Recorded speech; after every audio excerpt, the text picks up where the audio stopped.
Come on in to Margaret McSweeney's Kitchen for Kitchen Chat, where every week you'll meet chefs, cookbook authors, foodies, gourmets, and just plain people who love to eat. And along with laughter, chat, recipes, and stories about food, you'll sometimes also hear words of inspiration, love, and hope. As Margaret always says, Kitchen Chat is food for the senses and food for the soul. So grab a cup of coffee, put your feet up on a comfy chair, and get ready to spend a little time with Margaret and her friends. Hello, everyone, and welcome to Kitchen Chat. This is your host, Margaret McSweeney, and I am just delighted, dear listeners, that you're joining me here in my kitchen in the Chicago suburbs. Thank you for connecting with me on Facebook, Kitchen Chat, also on Twitter at McSweeney. I love hearing from you, and I am just so grateful that you are joining me on my culinary journey where together we are discovering new tastes, trends, expanding our palate, expanding our knowledge about all the different cuisines out there. And I just love that you're part of this journey. So thank you. Well, today's guest really needs no introduction. It's just such a delightful honor, truly, to have Russ Parsons, who is the food editor of LA Times. He is also an author of 2 books. I can't wait to hear about this. How to Read a French Fry and How to Pick a Peach, as well as he is an inductee in the James Beard Foundation Who's Who of Food and Beverage, along with many other award-winning things as well. And so, Russ, welcome to Kitchen Chat. Oh, thank you. It's so wonderful to be here. Oh, this is fun. And it was so much fun to have met you twice. First of all, we met at IACP. In Chicago. Yes, in Chicago, the International Association of Culinary Professionals. And it was so much fun to attend your lecture about, and panel discussion with Joe about trends. And I know we have lots of questions on trends to chat about. And then it was so much fun too, Russ, to actually visit the LA Times building when I was in town and to see the test kitchen there in the LA Times. The mothership, yes. So I guess, first of all, there's so many questions to ask you, but first of all, if you could please provide our listeners with just a bit of an insight and peek into what exactly does a food editor do? I'm still trying to figure that out myself 25 years later. What does a food editor do? I mean, it varies from day to day, and I don't think there is a template anymore. It used to be when I first started, editing the food section here, it was fairly clear cut. You know, we had a print food section that we put out every week, and that's what the food editor did. He edited that, and he wrote for that, or she. You know, Ruth Reichel was the editor before me, and that was kind of that. That's not the way the world works anymore. More in media, our food section is now part of a weekend section. The print edition is, but we do so much more online. We've got a website, latimes.com/food, that has all kinds of, in addition to the stories from the print edition, there's all kinds of standing features on there. We've got a recipe database of more than 5,000 tested recipes that we've published over the last 15 years. We've got a seasonal cooking guide. We've got restaurant guides. We've got all that kind of stuff. And then on top of that, we've got what's called a daily dish, which is our blog that probably has 6 or 7 new blog posts every day, running down kind of news it's more newsy, news in cooking and food and restaurants. Yes, it's so exciting to see all of those resources online. And of course, the print edition is, wonderful to receive as well. But yeah, there's a lot of things going on in the internet, and it's great. And we'll make sure, listeners, that we have that link for you to check out some of the things that Russ is mentioning. Well, thank you. Oh, yeah. I mean, it used to be that it was all print, and now I'd say it's probably 75% online. That is amazing how that has changed. And also, I noticed that LA Times Food was a sponsor of the delightful culinary event, Taste of LA. Can you share a little bit with the listeners about that? Sure. That is an annual event. This was our fifth, and it too has changed a bit over the years. But I think for the last 3 years, we've kind of really found our stride on it. And what it is a 2-day event that's held over Labor Day, multiple sessions on each day. It's at the Paramount Studios backlot, so it's kind of like a very movie, very LA kind of scene. And it's our chance to share with our readers and with the people of Southern California kind of what our vision of food in Southern California means, and mainly from a restaurant perspective for this event. And so we've got, all kinds of, big name chefs, but we really try to keep it very, very focused on either chefs and restaurants that are in Southern California or that are represented in Southern California. And we try and do kind of the whole breadth of the restaurant scene. Southern California has got some great fine dining restaurants. But I think the real wealth of food in Southern California is at the level below that. Whether you're talking about mom and pop ethnic restaurants or whether you're talking about neighborhood restaurants, that's where Los Angeles really trumps, I think. And so, I guess it was 2 years ago I noticed at the Taste there was one little section of it, and right next door to each other we had Providence, which is probably the top fine dining restaurant in Southern California.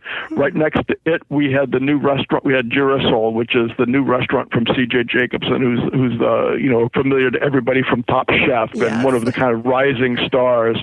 And then right next to that was Rocio's Dioses de Moles, which is like a great little neighborhood Mexican place. And to me, that just in those 3 little booths, that kind of covered the gamut of what makes Southern California dining such a great thing. That is just the lovely juxtaposition of flavors and right, taste, and very democratic, in the small D sense, very democratic in that, if you've got good food, we'll find you. And if you've got food, we'll love you. You don't need to have we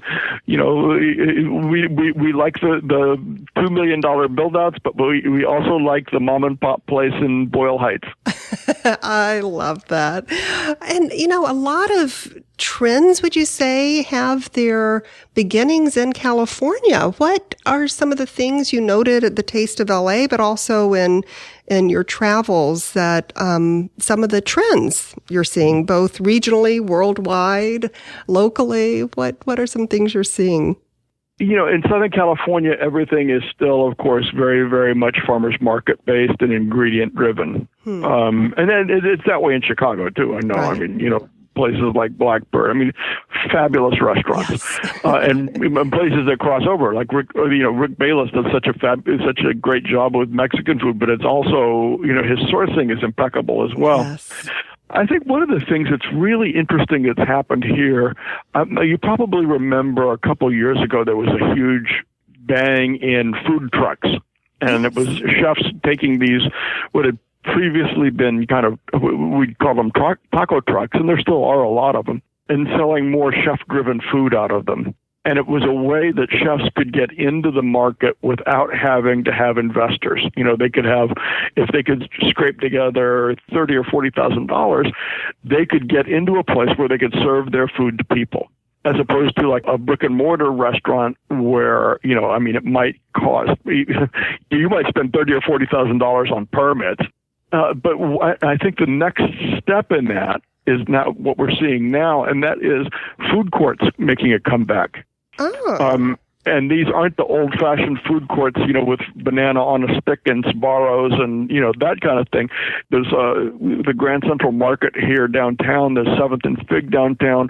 These are 7th and Fig is a mall. Grand Central Market is a historic public market.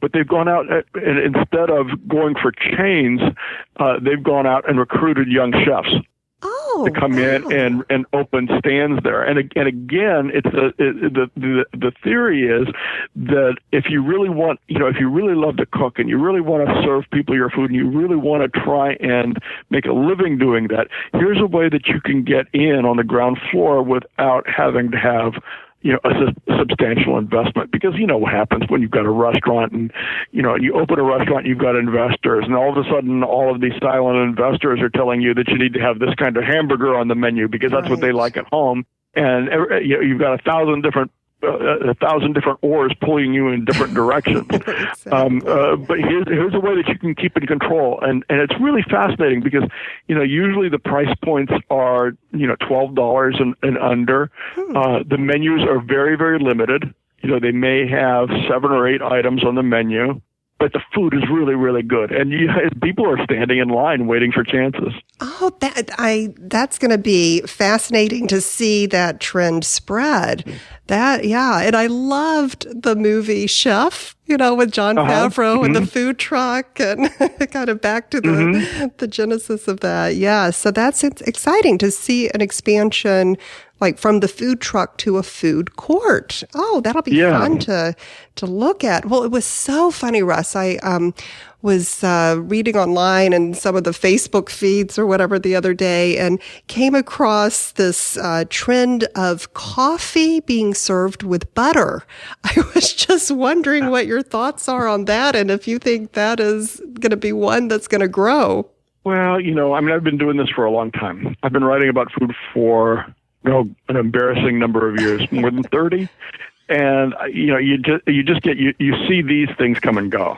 Mm-hmm. The kind of momentary. It's like a flash fire. It's like boom, everybody's talking about it. Then boom, it's like, oh, remember? Like 2 weeks later, they're saying, oh, remember when we used to think that was a good idea?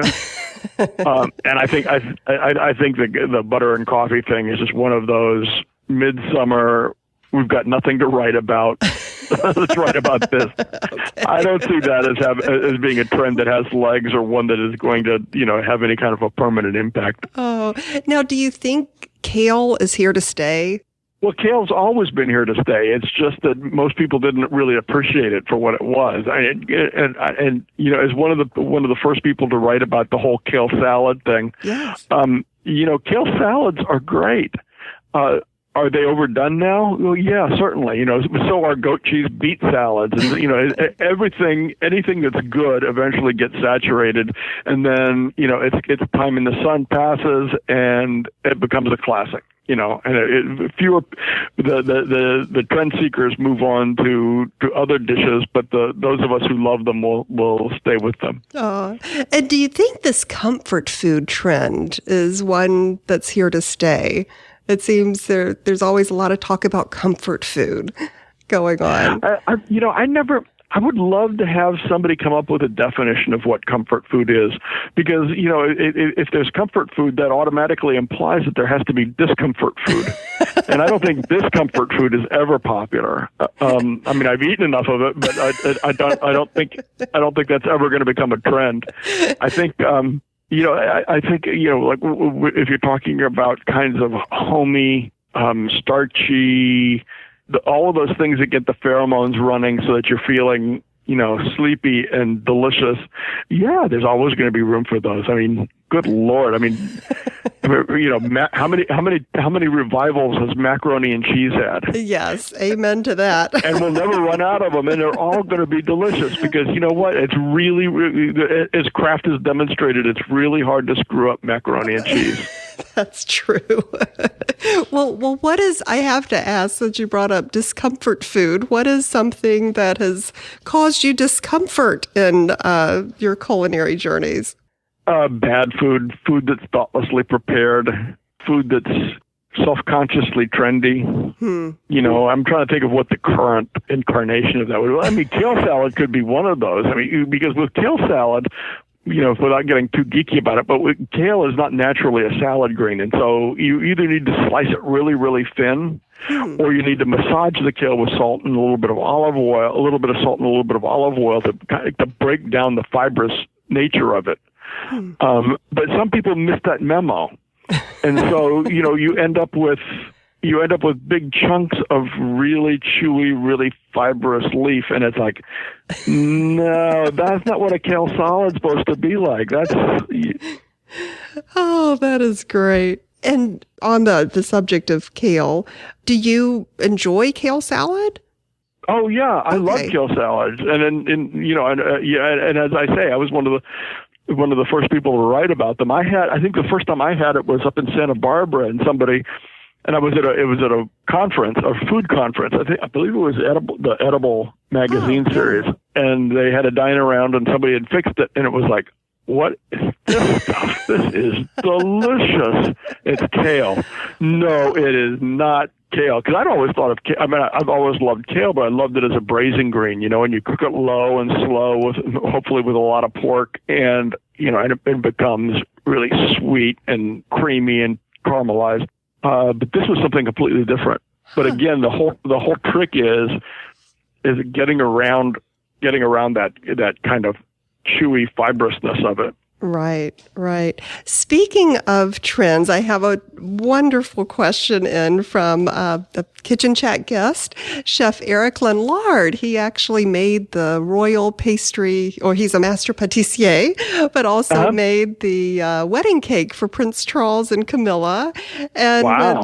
when I let him know that you're going to be on the show, he said, "Oh, please ask Russ, what will be the next big trend in baking in the U.S.?" He said, "We inherited cupcakes," because he's in London. He said, "We inherited cupcakes, whoopie pies, and cronuts last year from the U.S."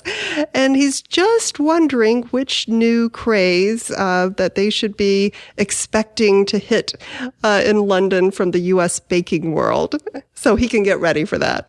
If I had to, bet on one, the thing that we're seeing here in Southern California is, well, there's two answers to that. Well, the thing that we're seeing here in California is a real dearth of classic pastry shops, of French pastries and classic Italian pastries or European pastries.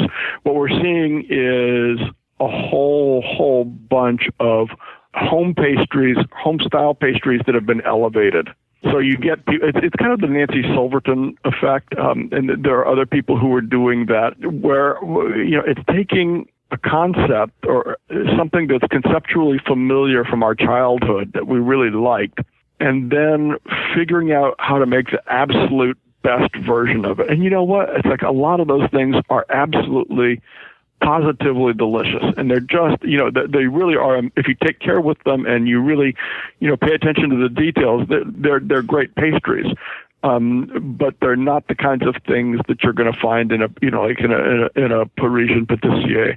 But I also having said that, I think that whenever there is a dearth of something, somebody's going to rush in and fill it.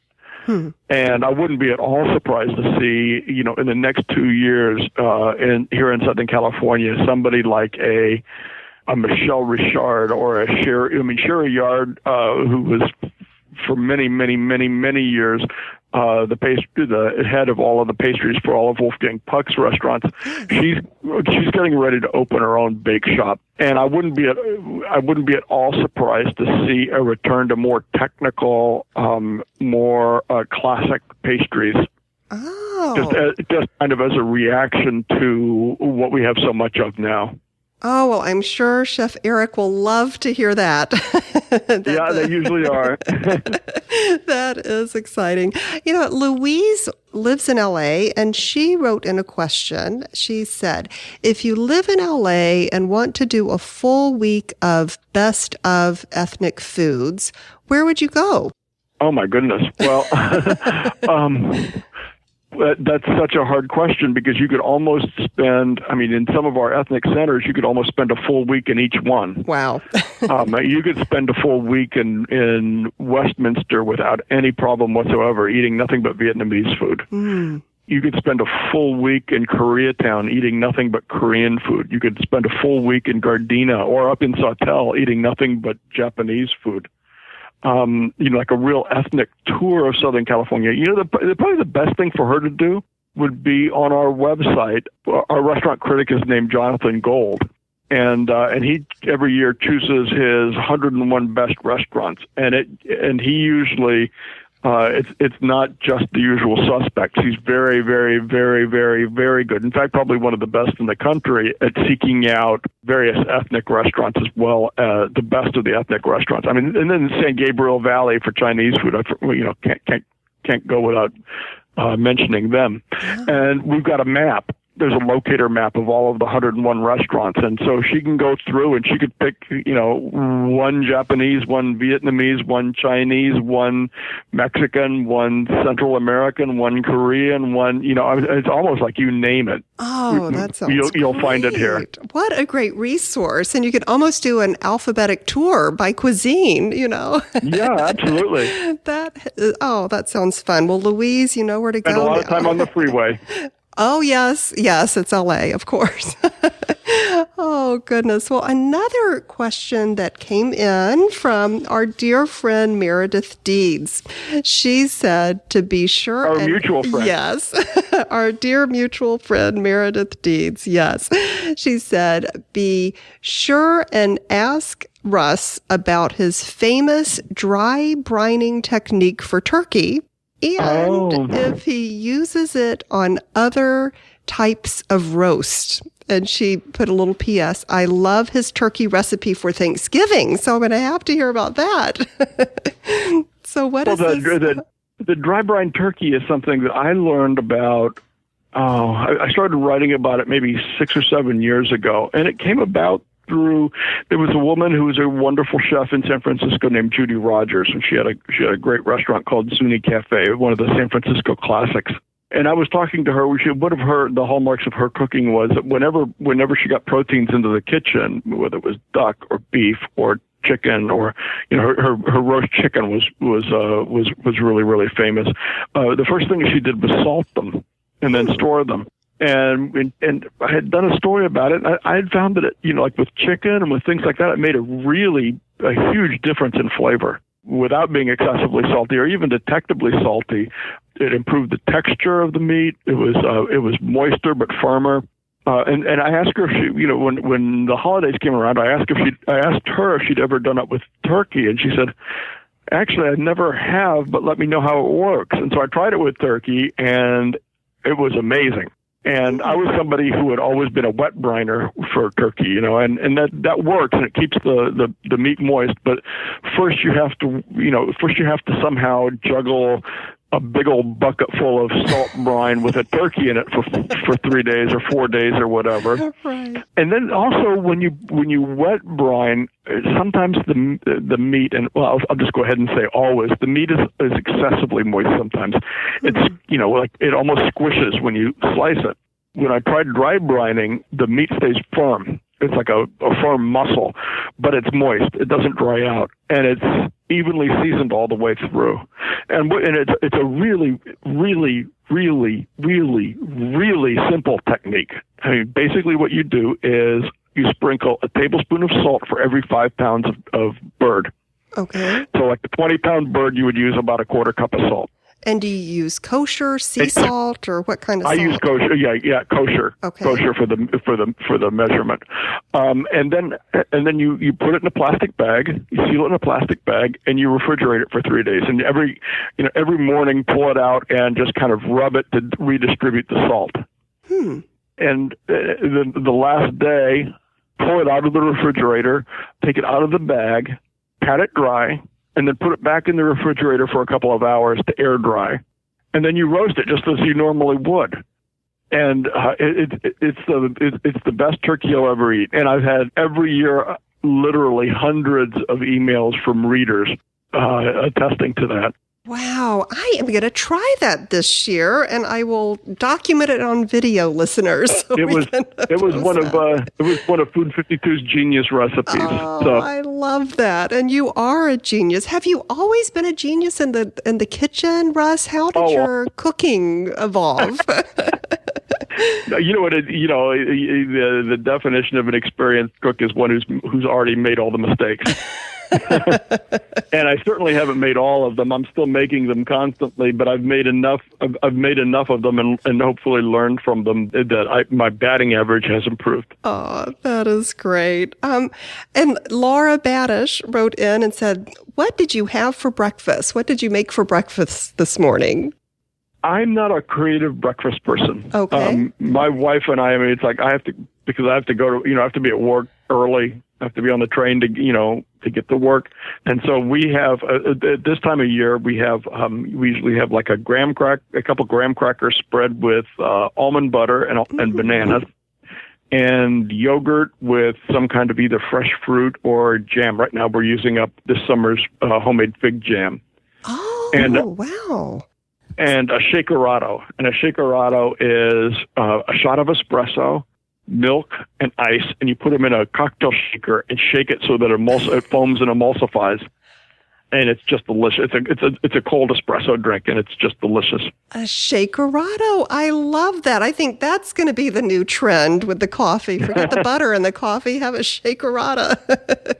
I love that. And so you make your own jams, and you made a fig jam then that you've been using. Yeah. I've dabbled in jam making for years and years and years, and I go through waves. Sometimes I'll make a lot of jams, and then my cupboard gets full, and it's like, we don't eat that much jam, and what are we going to do? So I'll quit making so much for a little while, and then I'll get started again in making it. And it's really rewarding. I really enjoy it. Oh, that is great. Now, who would you say in the culinary world most inspired you throughout your journey? Oh, well, I mean, there are several people who've been, landmark people for me. I'd probably start with Ruth Reichel, who was the one who hired me at the Times and kind of gave me the confidence that I could write on her level, or approaching her level, or at least be worthy of her, and let me do those kinds of stories. I mean, Julia Child was certainly a huge influence, not necessarily for her cookbooks, but because of who she was. Mm-hmm. She was a dear friend and just an absolutely inspiring human being. I mean, Julia Child is who I want to be when I grow up. Endlessly curious, just, I love that. Julia Child is who I want to be when I grow up. That is. And do you have any special stories you can share about Julia? I love hearing stories about Julia. I just, have the utmost respect. Gosh. Yeah. Well, this is more a story about me, but it's also a story about Julia. Way back in the day, I think it must have been 20 years ago, and I was asked to speak on food writing at the IAC, at the International Association of Culinary Professionals conference, and it was the first time I'd been asked to do that. I was feeling very, very full of myself. That I'm going to lecture on food writing. Whoa, how cool am I? And I got up on the dais, and we were all the other panelists, and we were exchanging, virtual high fives with ourselves because we were so cool to be up there on the panel. And I looked down, and sitting right in front of me with a notebook open, pen in hand, looking up expectantly, was Julia Child. Wow. And I thought, what in the world could I possibly say about food writing that would hold Julia Child's attention? I'm a fraud. I almost ran out of the room crying. She was always so, that was how she was. She was always anxious to learn, and she was always wanting to better herself and just fascinated by other people and by cooking and writing. Wow. And she lived in Santa Barbara. So were you able to visit with her much? Do you have any fond memories? Yeah. She spent the last 6 or 7 years of her life in Montecito, which is a small town just south of Santa Barbara, in a retirement community there. And my wife and I got up to see her quite often. Every time I was driving north, I'd always stop in and have lunch or do whatever, and we'd make special trips. And I remember it's another funny Julia story, but the first time we went up, we picked her up, we were going to take her out to dinner. It was the first time that after she had moved into the retirement community. And it was a very nice retirement community, obviously, but it was kind of, the rooms were a little small, and the facilities. She loved it because they served really great bacon every morning for breakfast. She got in the car, and my wife said, "Oh, Julia, this is such a great apartment. You must be so happy here." And she said, "Well, it's my." They're sweet little digs, but it's the kind of place they take you out feet first. Oh. That was so Julia, Yeah. Oh, wow. And I think I'd read, didn't you write a little article or big article rather, after the Julie and Julia movie came out? Yeah. Yeah. Do you feel? Yeah, that was I had found Julie Powell's blog online and wanted to write something about it because I thought it was very, very cool. Yeah. I thought it really worked as it was something at that point. Blogs were they were just like newspaper stories or something. It wasn't. People hadn't figured out what the form could be. And she was doing a great job of just like these really tightly written, very funny, very human, like a periodic novel almost. And so I printed it out, and I was going to do a story on her. So I took it up to Julia and asked her to read it because I wanted to have, obviously it was Julia. I wanted to have her comment on it. And Julia never responded. And, and so I waited, and finally I called her back, and I said, I'm sorry, Julia, but I'm on deadline. Can we talk about this thing? And she said, well, honestly, I would rather not say anything about it. I said, really, why? And she said, well, I just don't think she's very serious. Do you? She said, I spent 10 years writing that cookbook, making sure that all of those recipes worked as well as they possibly could. And millions of people have had nothing but success with those recipes.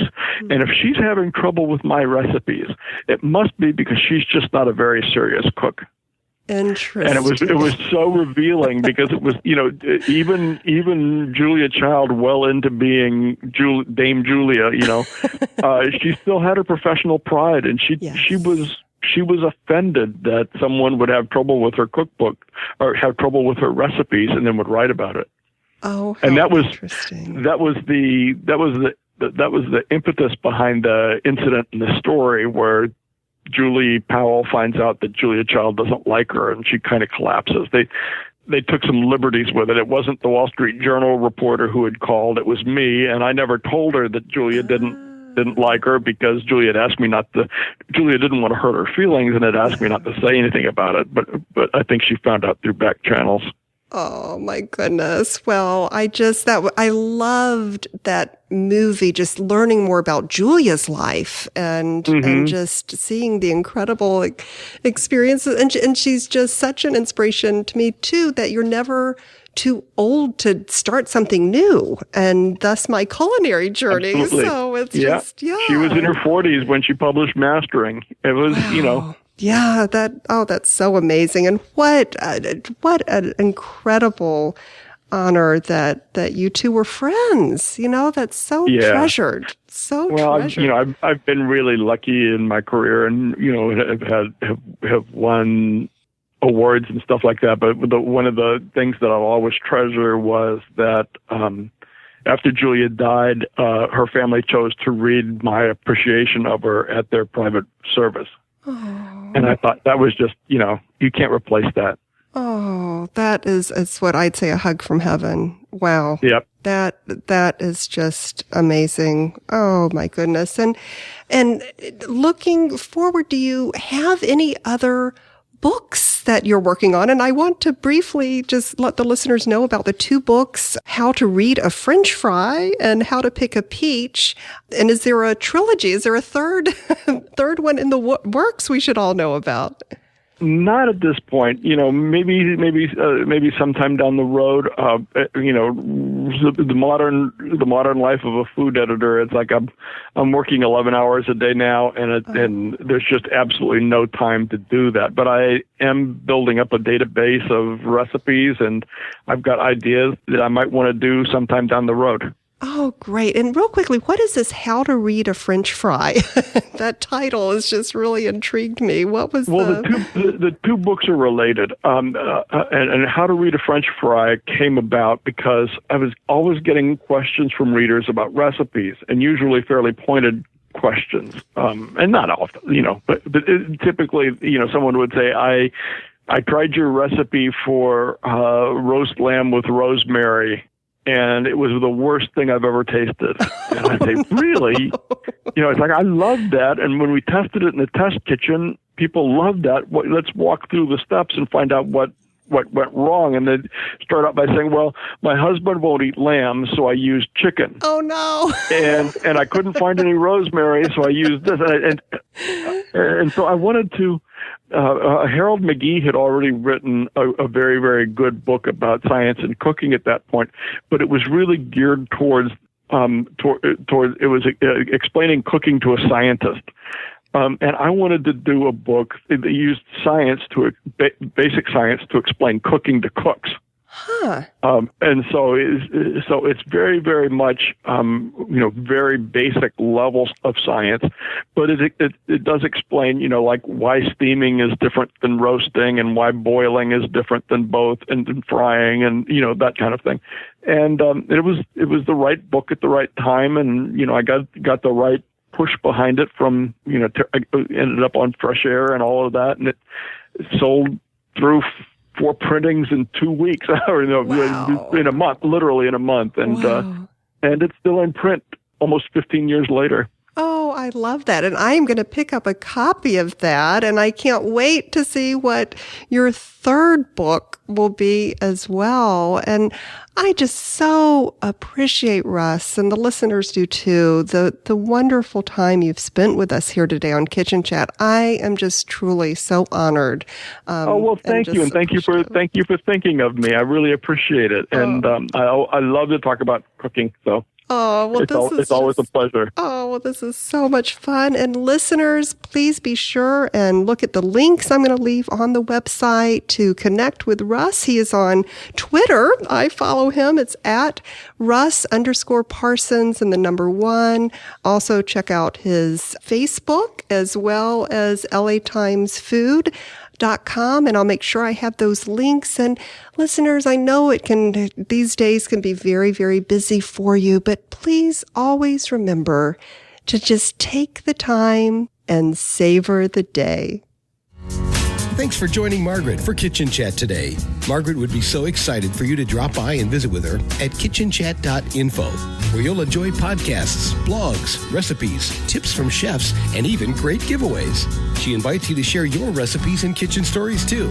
As Margaret always says, savor the day.